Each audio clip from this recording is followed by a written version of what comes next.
National Assembly discusses organization of courts.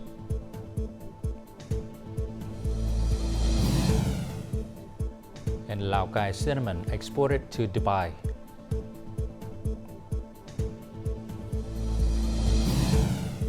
In a war news, U.S. storms kills at least 21 across 4 states.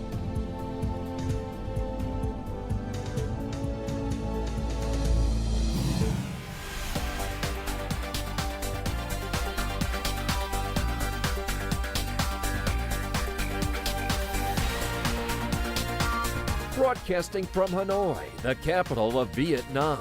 VTV News starts right now. Hello, it's 3 p.m. local time in Hanoi. You're watching VTV News. Continuing the 7th session on Monday, the National Assembly debated the draft amended law on organization of people courts. More to follow. The National Assembly deputies praised the draft for its many new features. However, there are still debates regarding the regulations on the organization of provincial and district courts and jurisdiction of the court of first instance and the court of appeal.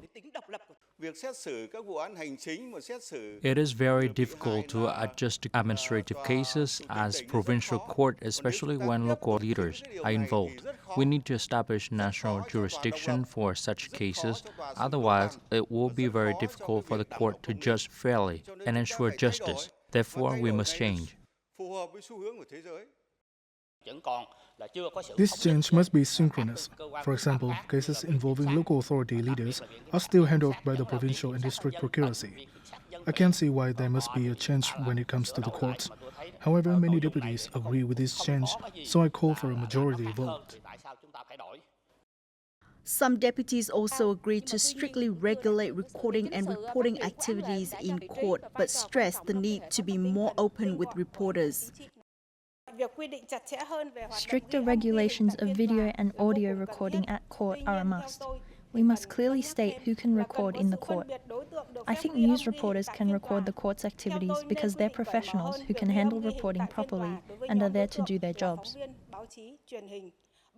Also on Tuesday morning, many deputies gave their opinions on the establishment of a specialized first instance court, court protection, appointment of judicial positions, and the collection of evidence in court cases.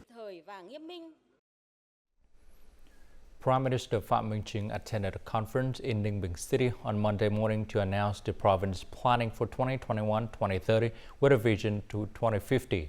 Prime Minister Phạm Minh Chính praised and recognized the achievements of the party committee, government, army and people of Ninh Bình province throughout the development journey. The Prime Minister proposed that the province focus on implementing one focus, 2 determinations and 3 driving forces throughout the whole plan. Prime Minister has assigned various specific tasks to Ninh Bình province, such as urgently building Hoa Lư city into a heritage city, focusing on training human resources for the culture and entertainment industry, researching and proposing a public-private partnership mechanisms to exploit and preserve the heritage value of the ancient capital and Cúc Phương forest, proactively coordinate with ministries and branches soon to begin constructions of the Ninh Bình-Hải Phòng Expressway.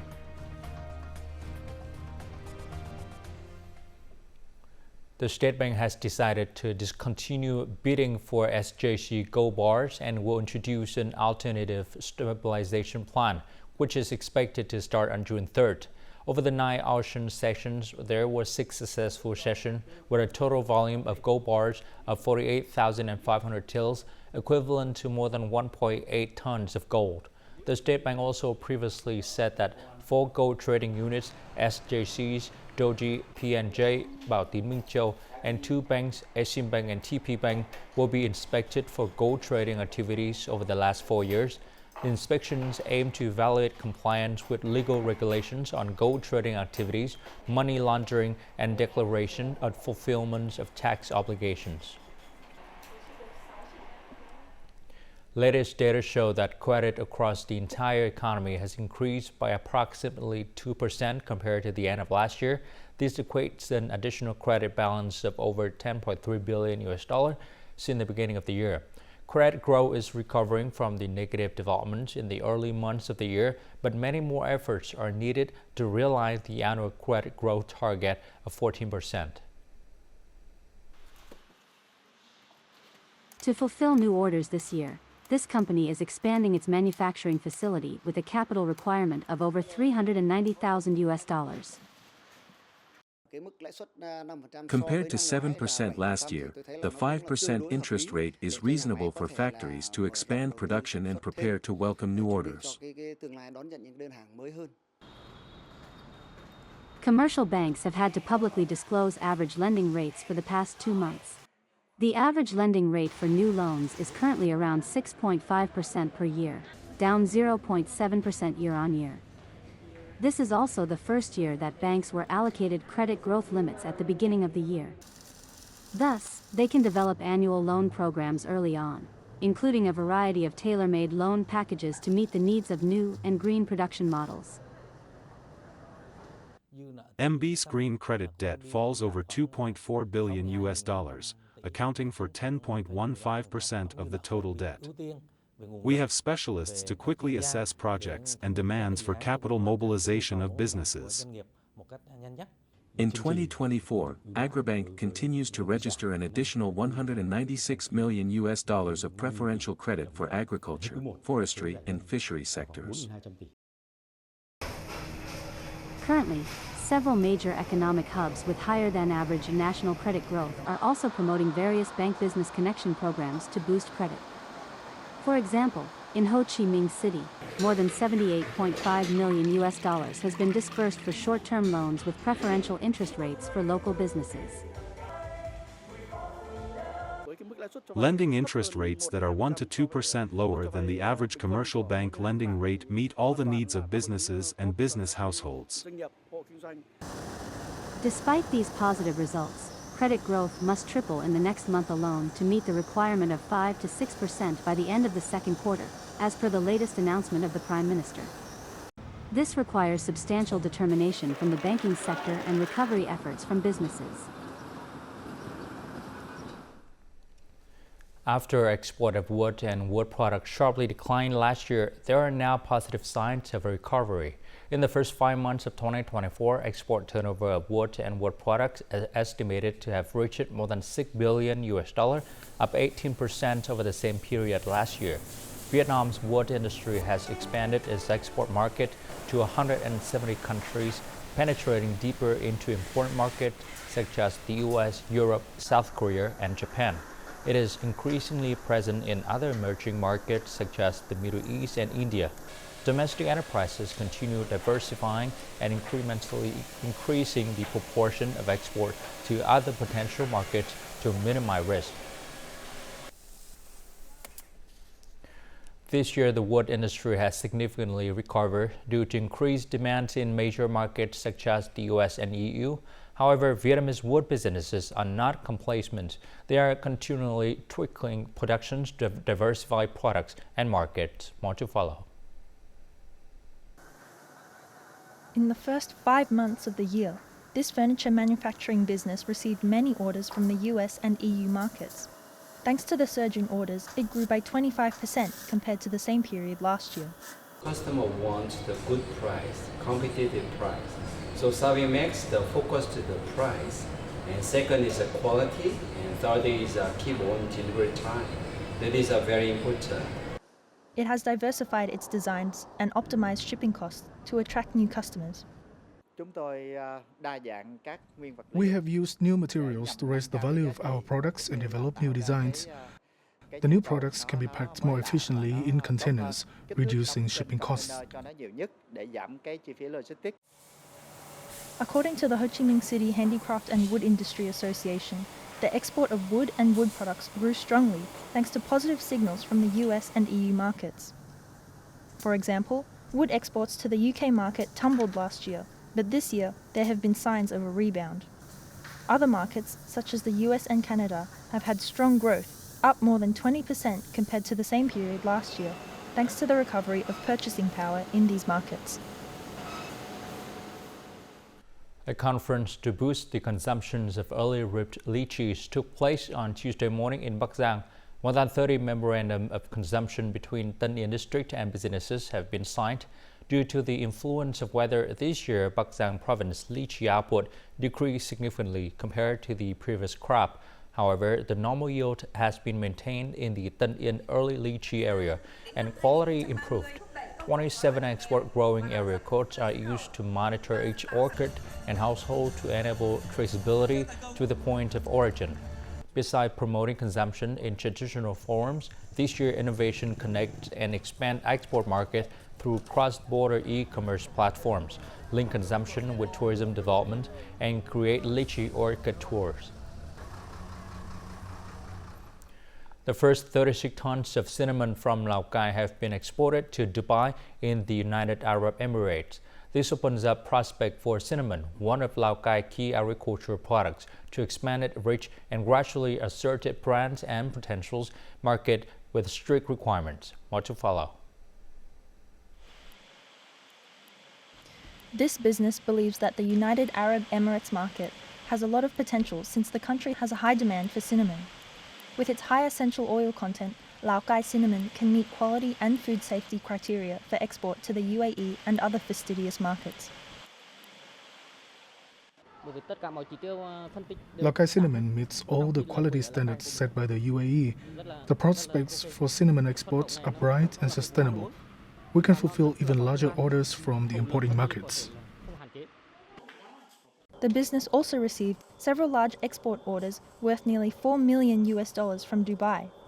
According to the signed contracts, the business purchases cinnamon directly from farmers. Hundreds of local workers will carry out the required steps to ensure product quality. We have work to do every day. I'm so glad the company allowed us to do this job. It's not stressful, and the working conditions are great. Lào Cai currently has nearly 60,000 hectares of cinnamon. However, recently, the output of cinnamon products has been unstable, causing concerns among farmers and authorities alike. Therefore, being able to export to demanding markets is good news, not only for businesses, but also for thousands of households who have been employed at this plant for decades. And before moving on to some other news, let's take a look at the foreign exchange rate for today, May the 28th.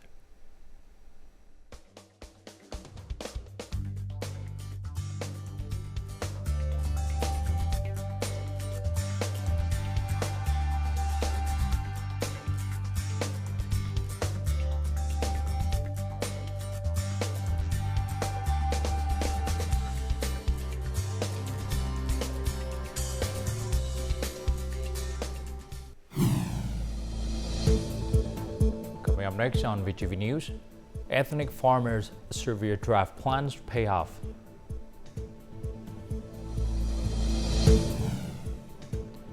And Hmong people make joint efforts to preserve unique musical instrument.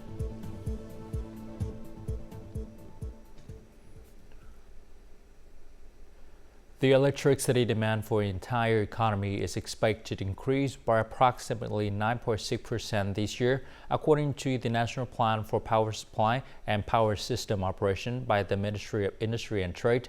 To ensure there is sufficient electricity for production, businesses and industrial zones have actively implemented green energy solutions. This plastic manufacturing plant has invested over $275,000 in installing rooftop solar panels with a capacity of 550 kilowatts peak. Previously, I paid over $27,500 per month for electricity, but now I pay about $23,500 on average. Despite the significant initial investment, this system ensures more stable production for businesses in the long run. Therefore, individual enterprises as well as industrial zones and export processing zones are actively implementing energy solutions from the start to avoid being affected by fluctuating energy conditions. This aligns with the current trend of a green economy. The industrial zone aims to source 30% of its electricity from renewable sources by 2030.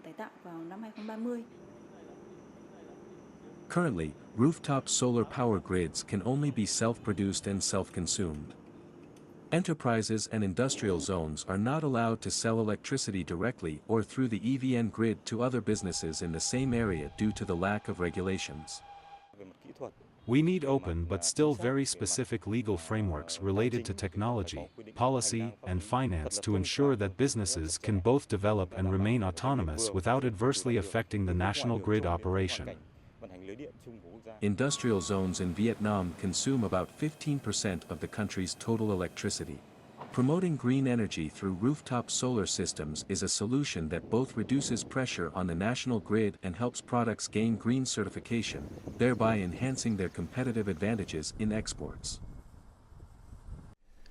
Hit hardest by the drought, Phuoc Trung commune is the most affected area in Bắc Ai district, Ninh Thuận province. Local farmers have taken proactive measures to better adapt to climate change, such as storing livestock feed and digging ponds for domestic water supply. The efforts finally pays off as the corn fields can survive and grow well during the dry season. This man stored water and food for his cattle before the dry season to help his livestock cope with the drought. He stockpiled 400 bales of straw and dug a small pond as a domestic water supply. Thanks to his careful preparations, his 25 cows have stayed healthy and well-fed amid the severe drought. To prepare for the dry season, I have stored food and water for my cows to keep them healthy and resistant to infectious diseases. Additionally, I closely monitor their health to check if they are sick or refusing to eat. Phuoc Trung commune is the hardest hit area in Bắc Ai district during the current dry season. Local farmers have implemented numerous measures to protect their crops and livestock from drought. So far, 30 ponds have been dug to store water for irrigation and livestock rearing. Each pond supplies water for 2 to 3 acres of corn. More than 13,000 cattle are healthy and well-fed thanks to their planning. Local farmers have made joint efforts to overcome difficulties. Most households have sufficient water supplies for agricultural production. Therefore, their lives have changed positively. Adaptation to climate change has helped farmers in Phuoc Trung commune stabilize their agricultural production amid prolonged drought. This reflects their great efforts to reduce risks from the harmful effects of climate change. Many people were excited when they spotted a dolphin swimming close to Trung Lương Beach in Cat Tien Town, Phu Cat District, Bình Định Province on Monday. Videos recorded by beachgoers show a 2-meter-long dolphin swimming near the beach. Dolphins were sighted around noon. Dolphins appeared healthy, swimming in shallow water close to the beach for a while before departing. In recent years, Bình Định locals have frequently seen dolphins and whales near the coast. This phenomenon could be due to the dolphins searching for food closer to the shore than normal. The panpipe, also known as khen, is very popular among the ethnic Hmong community in northern Vietnam. It is considered a sacred musical instrument that expresses deep feelings and helps people connect their life to the spiritual world. Therefore, the traditional techniques of playing panpipe have been passed down through generations for a century. Join us on a trip to Nung Nang Commune, Lai Châu Province, to discover how the local community has preserved their unique musical instrument. To preserve their cultural identity and keep traditions alive, the Hmong in the village of Lao Ti Phung established a panpipe club in 2020 with 22 active members. They all share a common interest in panpipe and traditional singing and dances, regardless of their ages. Therefore, they gather weekly to play panpipes and teach young people how to play musical instruments. I participated in many panpipe club activities, especially cultural festivals at the district and provincial levels. The Hmong people in Lai Châu district reside mainly in the districts of Sin Ho, Phong Tho, Nậm Nhun, Mường Tè, and Tam Đường. They cherish a range of musical instruments to serve their spiritual life. The panpipe is a unique musical instrument as it represents the cultural identity and lifestyle of the Hmong people.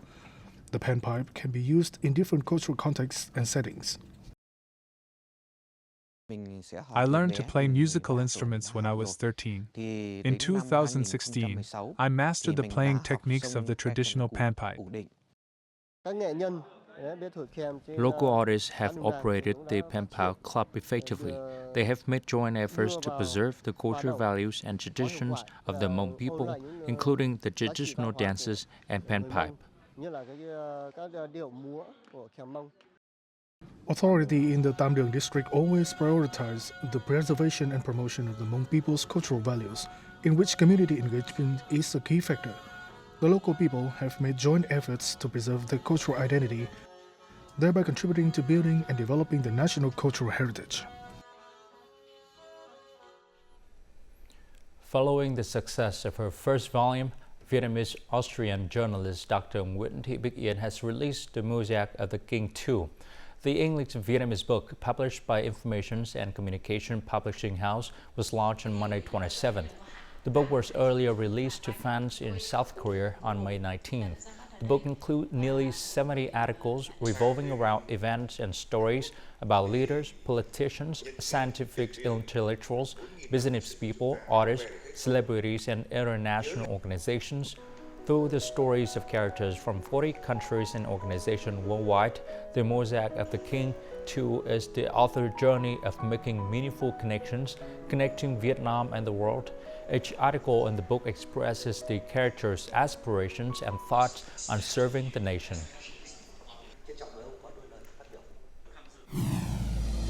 Coming up next in our world news, U.S. storms kill at least 21 across 4 states.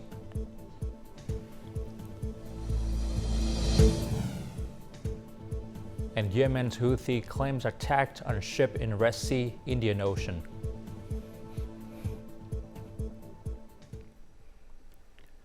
Tornado-spawning thunderstorm that swept the southern plains and the Ozark Mountains have killed at least 21 people across 4 U.S. states and wrecked hundreds of buildings as of Monday afternoon. The death toll over the 3-day Memorial Day holiday weekend included at least 8 fatalities in Arkansas, 7 in Texas, 4 in Kentucky, and 2 in Oklahoma, according to authorities. The Kentucky governor on Monday declared a state of emergency after a storm pummeled much of the state. Hundreds of thousands were without power across a large part of the country. More than 70 million people from the south to the northeast are under a level 2 of 5 risk of severe thunderstorms.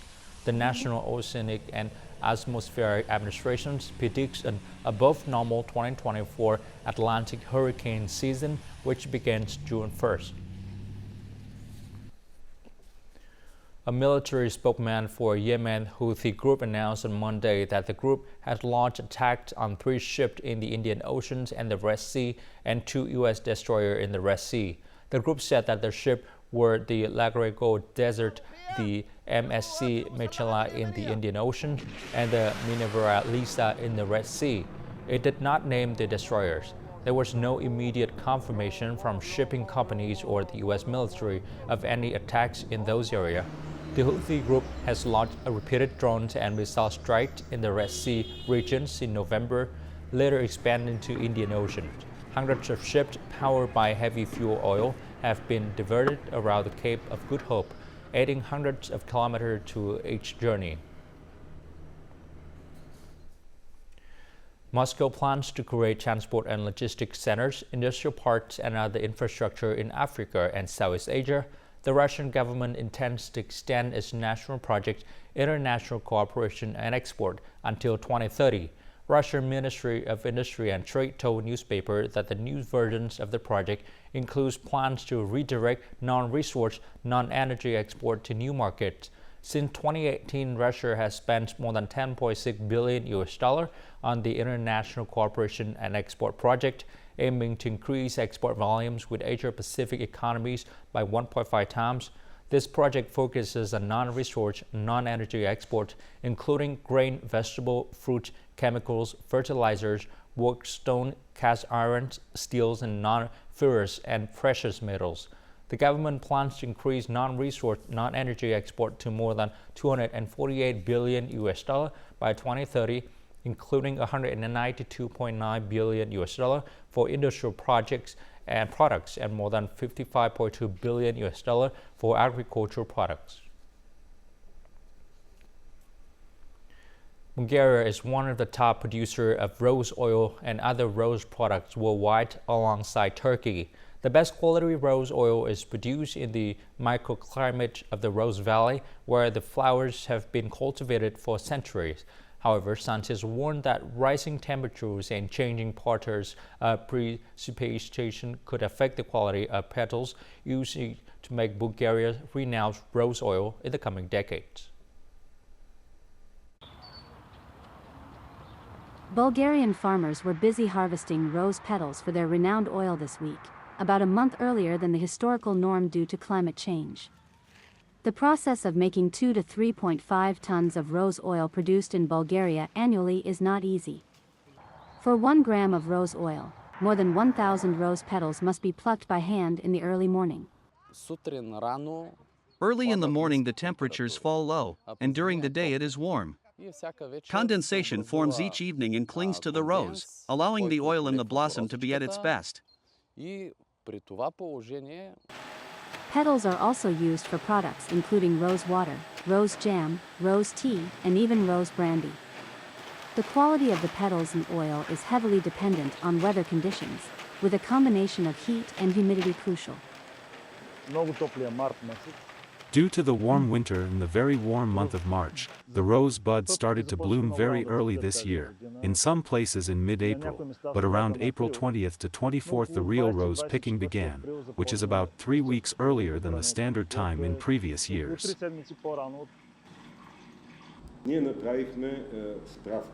Over time, the practice has imposed another term, mitigation.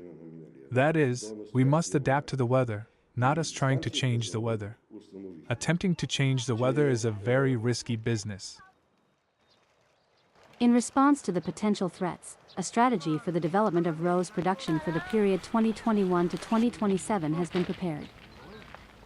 It includes the inclusion of the sector in specialized labor recruitment programs and government incentives for research and innovation. And now, as usual, let's continue with the weather forecast.